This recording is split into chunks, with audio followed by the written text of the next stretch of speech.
এই দেখো, আগের বছর বসিয়েছিলাম কুলের খাড়া, বাজার থেকে কিনে এনে পাতাগুলো কেটে নিয়েছিলাম আর ডালগুলো বসিয়ে দিয়েছিলাম। প্রচণ্ড গরমে সব গাছ মরে গিয়েছিল, কারণ মাঝে মধ্যে আমি বাড়িতে থাকি না, তার জন্যে তো গাছে ঠিকভাবে জল দেওয়া হয়নি, কিন্তু মাটির তলায় শিকড়গুলো থেকে গিয়েছিল। যেই একটু বৃষ্টি পড়েছে অমনি সুন্দর হয়ে গজিয়েছে। ভাবলাম কি আজকে তুলে নেই।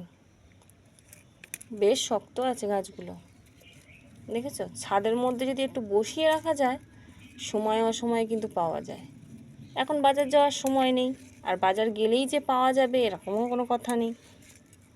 তার জন্য কিন্তু এরকম যদি ছাদে বসিয়ে রাখা যায় তাহলে কিন্তু যখন তখন পাওয়া যাবে। আর এই বৃষ্টি পড়েছে তো, যত কাটবো ততই বেশি হবে। প্রচণ্ড শক্ত গাছগুলো, দেখো।